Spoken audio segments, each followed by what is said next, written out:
Guys बहुत सारे लोग मेरे से ना कमेंट करके पूछते रहते हैं कि भैया हैंड राइटिंग कैसे अच्छी करें, हैंड राइटिंग कैसे अच्छी करें। लेकिन अच्छा, मैं हैंड राइटिंग अच्छी कैसे करें उस पर क्यों टिप्स देना चाहता हूँ, क्योंकि देखो क्लास 8 तक ना मेरी पढ़ाई बहुत ज़्यादा अच्छी चल रही थी, सब कुछ बहुत अच्छा था। लेकिन एक दिन एक नई टीचर आई, उन्होंने भाई मेरी कॉपी फाड़ दी और उस दिन मैं पूरे दिन रोते रह गया। जब शाम को उनको आकर पता चला, मतलब छुट्टी के टाइम पर, कि ये बच्चा तो पूरे दिन रो रहा है मेरी कॉपी फाड़ने की वजह से, तो मेरे पास आई और बोली देखो मैंने तुम्हारी कॉपी इसलिए फाड़ी थी क्योंकि तुम्हारी राइटिंग बहुत गंदी थी। माना कि तुम पढ़ने में बहुत तेज हो, तुम्हारी सब कुछ अच्छा लिखा हुआ है, बट इतनी गंदी राइटिंग की कॉपी मैं चेक ही नहीं करना चाहती थी। तो उन्होंने मुझे बहुत सारी टिप्स शेयर करी कि हैंड राइटिंग कैसे अच्छी कर सकते हैं, और उनकी टिप्स को फॉलो करके भाई साहब मैं सिर्फ और सिर्फ एक रात में, मतलब आज मेरी राइटिंग इतनी गंदी है और कल जब मैं अपनी नेक्स्ट डे आया तो मेरी राइटिंग बहुत ज़्यादा अच्छी हो चुकी थी।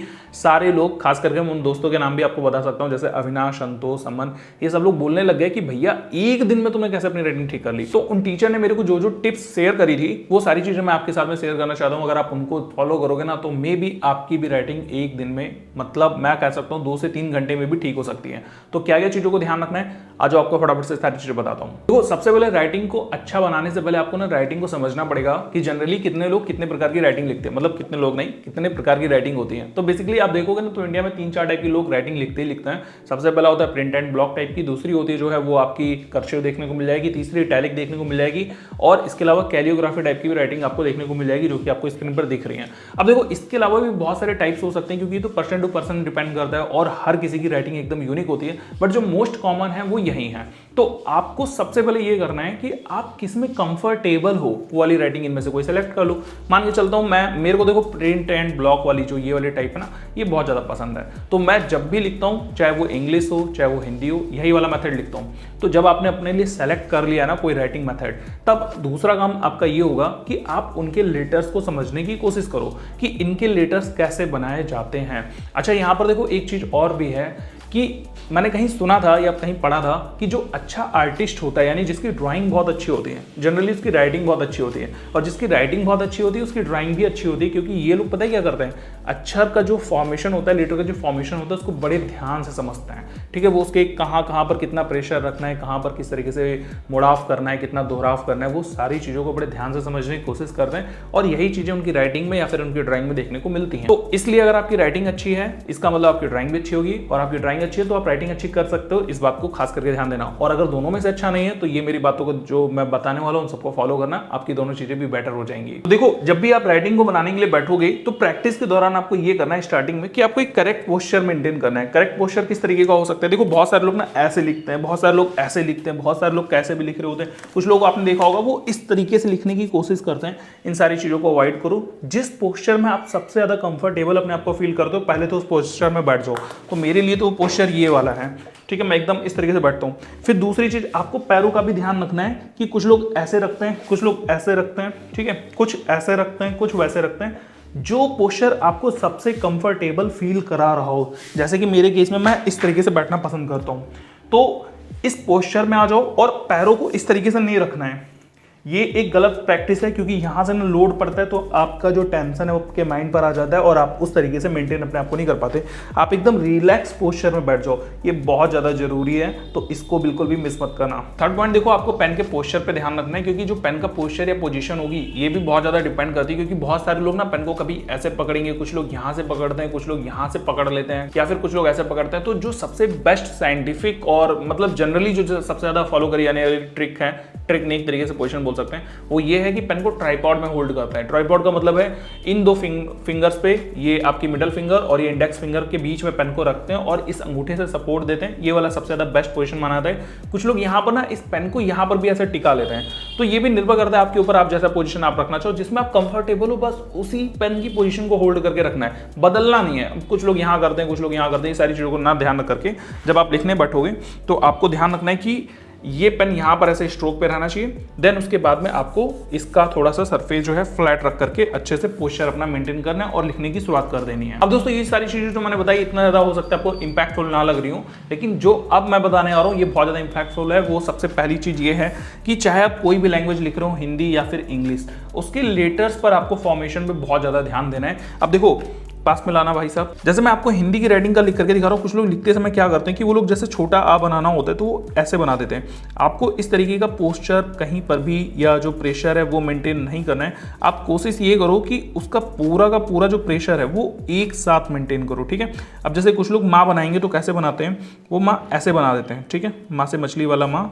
तो यहाँ पर प्रेशर ज़्यादा होता है, यहाँ तक प्रेशर ज़्यादा होता है, यहाँ तक होता है, लेकिन यहाँ से ऐसे खींच देते हैं। ये आपको नहीं करना है। चाहे आप इंग्लिश का लेटर लिख रहे हो, चाहे आप छोटा स्मॉल लेटर लिख रहे हो, हर किसी में एक बराबर प्रेशर मेंटेन करने की कोशिश करो स्टार्टिंग के कुछ टाइम तक। ये प्रिंट एंड ब्लॉक में ज़्यादातर काम आता है, और जो कैलियोग्राफी है उसमें उतना ज़्यादा इंपैक्टफुल नहीं होता है, तो आप उसमें इग्नोर कर सकते हो। लेकिन प्रिंट एंड ब्लॉक और कर्सिव में इस चीज़ का प्रॉपर ध्यान रखो। तो जैसे मैं प्रिंट एंड ब्लॉक लिखता हूँ तो मुझे जैसे कि मेरा नाम लिखना है शिवम, तो मैं यहाँ पर जो प्रेशर मेंटेन करूँगा वही प्रेशर यहाँ तक मेंटेन करूँगा और यहाँ पर भी मेंटेन करूँगा। देन यहाँ से यहाँ तक हर जगह में सेम प्रेशर मेंटेन करने की कोशिश करूँगा। पहली चीज़ आपको प्रेशर ध्यान रखना है। दूसरी चीज़ दोस्तों जो सबसे इंपॉर्टेंट होती है वो होती है लाइन। अब कुछ लोग लाइन खींचते समय क्या करते हैं, लाइन टेढ़ी खींच देंगे, ऐसे खींच देंगे, ऐसे खींच देंगे, ठीक है। जैसे मैंने लिखा शिवम भार्गव, तो ऐसे लिख करके, सॉरी गलत हो गया ऐसे लिख करके अब ऐसे लाइन खींच देंगे। या फिर कुछ भी, जैसे कि मैं लिख रहा हूँ कि मैं राइटिंग के बारे में बताना चाहता हूँ, तो मैं अब यहाँ पर देखो बस ऐसे खींच दिया आप लोगों को। तो इस तरीके की आपको प्रैक्टिस नहीं करनी है। आपको कायदे की एक प्रैक्टिस ये करनी है कि जो भी आप प्रेशर मेंटेन करोगे उसके हिसाब से आपको ऊपर की लाइन पर भी प्रेशर मेंटेन करना है। और डिस्टेंस ये बहुत इंपॉर्टेंट है। बहुत सारे लोग यहाँ पर लिखेंगे, कुछ लोग यहाँ पर लिखेंगे। आप एक फिक्स अमाउंट का डिस्टेंस ले लें, जैसे कि आधा सेंटीमीटर मेरे हिसाब से ठीक है। मैं हर वर्ड के बाद में आधा सेंटीमीटर का जो डिस्टेंस है वो मेंटेन करते जाऊँगा और इस तरीके से अपनी जो राइटिंग है उसको लिखना शुरू कर दूंगा। नेक्स्ट आपको जो पॉइंट याद रखना है वो ये है कि अगर आपकी कॉपी लाइनिंग वाली कॉपी है, जैसे कि ये कॉपी है, तो इसमें आपको 4 लाइनों का होल्ड अप रखना है। और वो लाइनें आपको एज्यूम करनी कि यहाँ पर लाइन है, जैसे कि इस जगह पर अब मैं एक लाइन लेकर के चलता हूँ, जो कि मेरा मानना है कि यहाँ पर एक लाइन होगी, देन इसके बाद में एक दूसरी लाइन यहाँ पर होगी और एक लाइन जो कि यहाँ पर खींची हुई है, इसके अलावा एक लाइन ऊपर की ये होगी। तो जो भी लेटर मुझे लिखना है वो यहाँ से यहाँ के बीच में ही रहेगा। अगर नीचे तक पाई जाती है तो मैं उसको इतनी दूर पर लेके जाऊँगा, अगर ऊपर तक पाई जाती है तो मुझे उसको यहाँ तक लेकर के जाना है। तो ये लाइनें आपको एज्यूम करके चलनी है। अगर आप इनको एज्यूम नहीं कर पाते तो जो इंग्लिश की कॉपी आती है 4 लाइन वाली, आप उनके बीच में लिखना शुरू कर दे। जो बीच की 2 लाइनें होती हैं, जैसे कि आप ये देखिए 4 लाइन इस तरीके से हैं। मेरे पास इंग्लिश की कॉपी नहीं, अदरवाइज मैं आपको लिख करके बताता हूँ उसी में।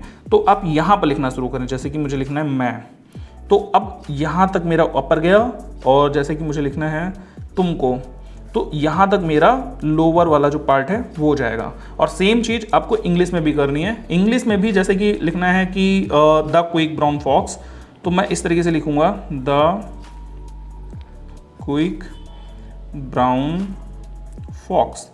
तो अब मैं 4 लाइनों का ही होल्ड अप लेकर के चलता हूं, जो कि इंग्लिश की कॉपी में देखने को मिलती है, जो कि एक बेस लाइन हो गई, देन ये मिडल लाइन हो गई, देन इसके बाद में ये अपर लाइन होती है, क्योंकि अपर लाइन से ऊपर कोई अक्षर ज़्यादा नहीं है, और ये होती है हमारी लोअर लाइन। तो इस तरीके से 4 लाइनों का होल्ड अप लेकर के चलते हैं। अब यहाँ पर भी प्रेशर मेंटेन करना है, यहाँ पर भी प्रेशर मेंटेन करना है, और इनके बीच का जो गैप है वो भी ध्यान रखना है स्टार्टिंग के कुछ दिनों तक में, जिससे कि आपको हैबिट हो जाए अच्छे तरीके से लिखने की, टाइमिंग का अंदाजा हो जाए, और सारी चीज़ें जो हैं कैसे बनती हैं, कौन सा लेटर कैसे बनता है, उन सारी चीज़ों का अच्छे से अंदाजा हो जाए। आप ये कर सकते हो कि स्टार्टिंग में आप स्लो लिखो। जब भी आप रफ कॉपी पर लिख रहे हो या फेयर कॉपी पर लिख रहे हो, स्लो लिखने की कोशिश करो। अपने लिए एक बेस्ट पेन सेलेक्ट करो, जैसे कि चाहे आपका जेल पेन हो, पेंसिल हो, बॉल पेन हो, इसके अलावा आप चाहे फाउंटेन पेन यूज करते हो या फिर आप कोई भी पेन यूज करो। मेरे को तो सबसे अच्छा राइटिंग में के लिए पायलट पेन लगता है, मैं तो पायलट पेन प्रेफर करता हूँ। तो कोई भी पेन आपको जो पसंद है उससे लिखने की प्रैक्टिस चालू, धीरे धीरे लिखना शुरू करो। और जब आपको मेन कॉपी पर लिखना हो तो कोशिश ये करो कि उसी राइटिंग में लिखने की कोशिश करो कंटिन्यूअसली। और जब आप किसी का लेक्चर वगैरह लिख रहे हो, जैसे कि अपने क्लास में बैठे हो और टीचर लेक्चर दे रहा हो और आपको फटाफट से लिखना है, तब भी कोशिश करो कि उसी राइटिंग को मेंटेन करना है। अगर आप ऐसा करते हो तो आप 1 से 2 दिन के अंदर अपनी राइटिंग को चेंजेस कर सकते हो। इसके अलावा एक चीज और भी बहुत ज्यादा इंपैक्टफुल होती है, वो ये है कि आप किसी राइटिंग का रेफरेंस ले सकते हो। जो राइटिंग आपको पसंद आ रही हो उसके जैसा किसी बेस्ट राइटिंग को देख लो और उसके जैसी कॉपी करने की कोशिश करो। स्टार्टिंग के कुछ दिन लगेंगे। हाँ देखो, जो भी आप कॉपी करोगे 100% नहीं होगा, थोड़ा बहुत यूनिट जो है वो रहेगी आपकी राइटिंग, बट आप रेफरेंस ले सकते हो किसी दूसरे की राइटिंग का। तो आइए मैं आपको अपनी हैंड राइटिंग के कुछ सैंपल्स दिखाता हूँ। ये मैं आप लोगों को बता रहा था कैसे लिखना है, और फिर ये देखो मैंने आप लोगों के लिए कुछ पॉइंट्स लिखे हैं जिनको आपको बेसिकली ध्यान रखना है कि आप एक्सपेरिमेंट करते रहे, बेसिक को समझे, पोस्चर ठीक से रखें। यहाँ पे पोस्टर लिख गया गलती से, पेन को ढंग से पकड़े, लाइन वाली कॉपी का प्रयोग कर सकते हैं। इसके अलावा लेटर कैसे बनता है इस पर ध्यान रखना है। डिफरेंट राइटिंग टूल्स का आप यूज कर सकते हो, जैसे पेंसिल का, पेन का। स्लो डाउन लिखें, कोई अच्छी सी हैंड राइटिंग है उसका एग्जाम्पल लेकर के रखें। इसके बाद में प्रैक्टिस हैंड राइटिंग एक्सरसाइज वगैरह आप देख सकते हो। रिलैक्स रहो और कंसिस्टेंसी जो है आपके लिए बहुत ज़्यादा इंपॉर्टेंट है। बोले को तो मैंने बोल दिया कि एक दिन में आप ठीक कर सकते हो, लेकिन इसमें टाइम लगता है, ये बात जरूर है। हाँ, बस आप इन पॉइंटों को ध्यान रखोगे ना कुछ ना कुछ आपको डिफरेंस जरूर देखने को मिलेगा और हर दिन वो और ज़्यादा बेटर होता चला जाएगा। साथ में आपकी जो राइटिंग स्पीड है वो भी बढ़ती जाएगी। मेरी एवरेज राइटिंग स्पीड 18 से 25 वर्ड की है, मतलब डिपेंड करता है यार कैसे कैसे राइटिंग या क्या लिखना पड़ रहा है, दिमाग से लिख रहा हूँ कि देख करके लिख रहा हूँ। इसके अलावा जनरली राइटिंग मेरी कुछ ऐसी होती है, बहुत ज़्यादा तो अच्छी नहीं है, लेकिन ये है कि यहाँ पढ़ने लायक है और कहीं से भी उतनी ज़्यादा खराब देखने को नहीं मिलती है। तो ये कुछ मैंने लिखा हुआ था, तो ये वो सारी चीज़ें हैं। ये जनरली मेरी कुछ इंग्लिश की राइटिंग जो कि मैं ऐसे लिखता हूँ, और ये फास्ट राइटिंग है, ऐसा नहीं कि मैंने बहुत स्लो स्लो लिखा, बहुत तेजी से लिखने की कोशिश करी थी, तब ऐसी राइटिंग रहती है मेरी। ये जो एग्जाम्पल है ना, ये तो लाइन वाली कॉपी पर था, बट बिना लाइन वाली कॉपी पर मैं कैसे लिखता हूँ वो भी आपको दिखाता हूँ। ये मेरा एक 3-4 साल पुराना नोट्स है, मैंने ऐसे ही रैंडमली कोई भी नोट्स उठाया तो ये कॉपी मिली। अब आप यहाँ से इसकी हालत देख करके समझ सकते हो कि काफ़ी साल पुरानी कॉपी है, और कोई भी पेज हम लोग रैंडम खोल करके देख लेंगे तो इस तरीके से मैंने कुछ लिखा हुआ है। आप देख सकते हो बिना लाइन वाली कॉपी पर भी मैं एकदम सीधा लिखता हूँ। ये सब कुछ ना प्रैक्टिस से ही आया। पहले मैं ऐसे लिखना शुरू करता था, यहाँ से ऊपर चला जाता था, लेकिन फिर बाद में जो है समय के साथ में सारी चीज़ें सीधी हो गई। और आप एक चीज़ नोटिस करोगे कि मेरे सारे अक्षर लगभग एक बराबर बने हुए हैं। ऐसा नहीं है कि एकदम 100% एक्यूरेट है, बट कुछ ना कुछ अगर आप देखोगे तो जनरली जो लोग लिखते हैं गलती करते रहते हैं, उससे सारे अक्षर एक बराबर बने हुए हैं, साथ में सीधी लाइन में भी बने, और गैप भी बहुत ज़्यादा इनके बीच में देखने को नहीं मिलता है मेरी राइटिंग में। हाँ, एक और चीज़ आपको बता दूँ कि जो राइटिंग मेरी बहुत पहले हुआ करती थी 8वीं क्लास के बाद में, और जो नई राइटिंग थी वो एकदम एग्जैक्ट वैसी थी। जो मैंने नया राइटिंग में डिफरेंस करा, यानी कि जो कल से आज में जो चेंजेस करे थे वो आज भी कंटिन्यू है, और जैसी राइटिंग मैंने नेक्स्ट डे पर लिखी थी वैसी मैं आज तक लिखता रहा हूँ, कुछ भी चेंज नहीं हुआ। ऐसा नहीं आप बोल सकते कि over the period time to time मेरी राइटिंग सही हो गई, नहीं, पुरानी राइटिंग से न्यू राइटिंग एकदम से चेंज हुई और वैसी ही आज तक बनी हुई है। तो बस सिंपल सी बात है कि आपको बस प्रैक्टिस करना है, ढंग से प्रैक्टिस कर लो, इच्छा एक बार अंदर जगा लो कि मुझे ठीक करना है, तो ठीक हो ही जाएगी। तो इन सारी चीज़ों को ध्यान रख करके मैंने अपनी राइटिंग को ठीक कर लिया था बहुत जल्दी। आप कितनी जल्दी ठीक करते हो और आपकी अभी कैसी राइटिंग है, कैसे दिखाओगे यार? डिस्क्रिप्शन में ना मैं अपने टेलीग्राम चैट बॉक्स का लिंक दे दूंगा, वहां पर जाकर के अपनी राइटिंग की फोटो डाल सकते हो अगर डालने की इच्छा रहे तो। अदरवाइज आपकी जब राइटिंग अच्छी हो जाए तब फोटो कभी दिखा देना, नहीं भी दिखाओगे तो एटलीस्ट आपकी राइटिंग अच्छी रहेगी। बस आप इस वीडियो को लाइक कर देना, चैनल को सब्सक्राइब कर लेना, मेरे को जो मेरा रिजल्ट है वो देखने को मिल जाएगा और आपकी राइटिंग अपने आप से सुधर जाएगी। तो मैं मिलता हूं आपसे अगली वीडियो में, तब तक गुड बाय, टेक केयर, अपना ख्याल रखिए। होप श्योर जो भी चीजें मैंने बताई हैं सब सारी चीजें आप अच्छे से समझ गए होंगे। कुछ और अगर आपको प्रॉब्लम लगे या ऐसा कुछ लगे, कोई क्वेश्चन वगैरह आपको पूछना है, कोई क्वेरी हो, तो कमेंट बॉक्स खुला हुआ है, जस्ट वहां पर जाकर के पूछिए। Bye bye.